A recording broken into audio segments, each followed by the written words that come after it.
My name is Ryan Morrow, and this is my Week 8 assignment for Introduction to Ammunition and Basic Ballistics at Sonoran Desert Institute. Today's date is Thursday, October 23rd, 2025. So last week I dissected and pulled apart some 9x19mm ammo, and similarly this week I'll be pulling apart the rest of the inert dummy rounds that were provided for the course. So last week we went over how to pull apart a 9mm and then also went and made a sketch of it. This week, I'll be doing the same thing with a 38 Special, 223, 30-30, and a 7mm Magnum.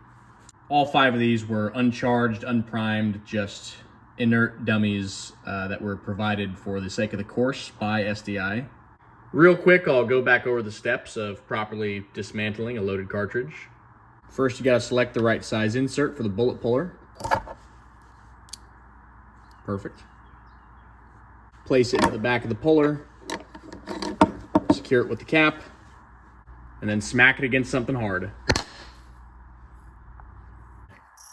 There you go.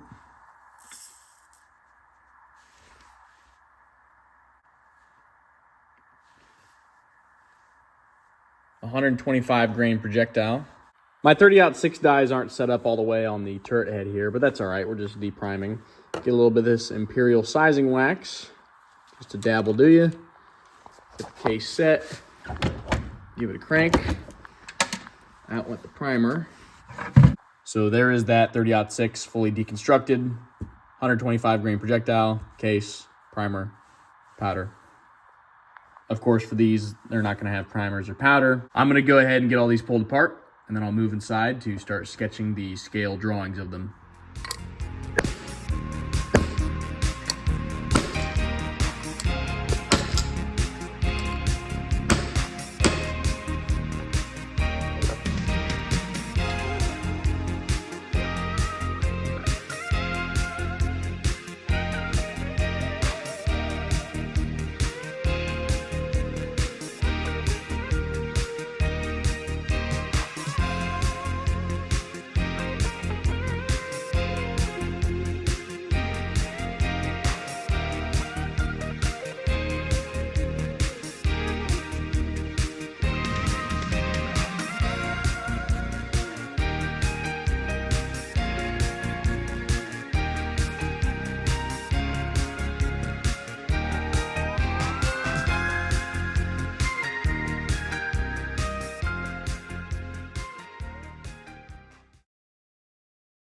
So we found that the 38 case had an internal mouth diameter of 0.357 and an external mouth diameter of 0.373, overall case length of 1.15 inches, and the rim and head of the case had a diameter of 0.432. The 38's bullet weighed 125 grains.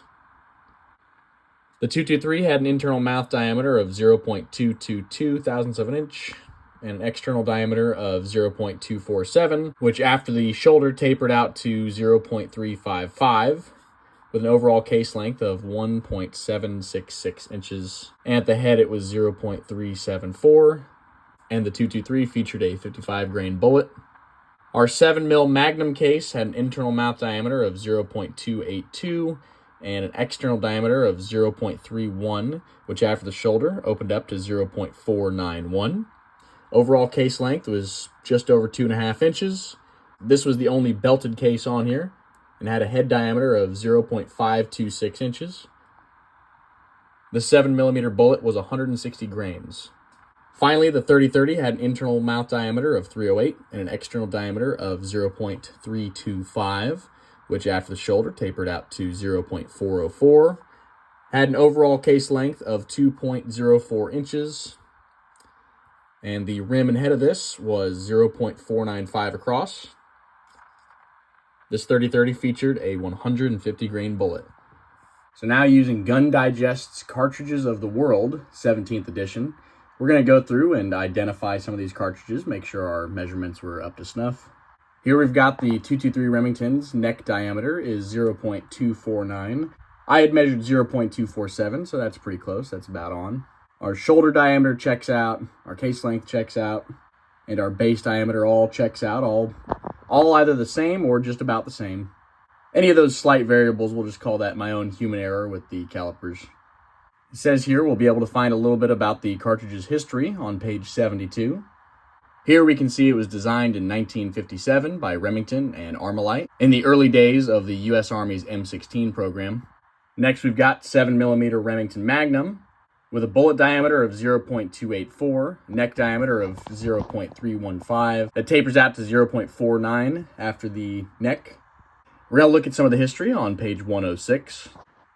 Remington rolled this out in 1962 for long range and big game hunting in the exact same time frame that they were improving their 700 series bolt action rifles. It's evidently a very effective round for any of the big game in North America over the open plains or in the mountain regions.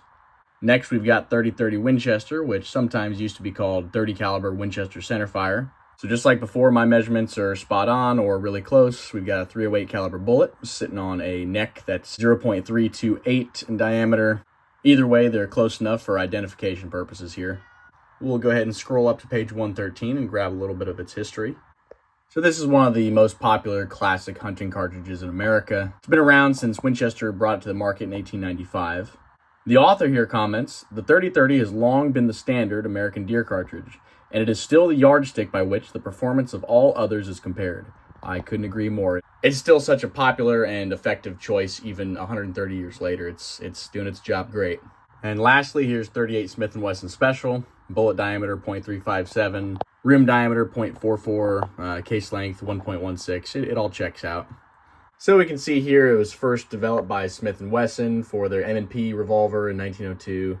There's a lot of famous stories of how the U.S. Army was not satisfied with 38 Long Colt in the Philippines. And according to this, Colt would go on to address that in 1909.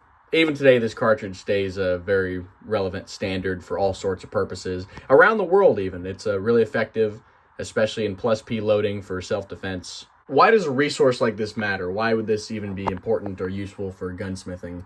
Imagine you had some mystery cartridge. You are unfamiliar with what it is. You don't know what its purpose is, what to use it in. Say you just want to identify it, and the head stamp gives you nothing. Well, as long as you have a set of calipers, you can just start with the bullet diameter and go from there. This is a great tool. This is super helpful.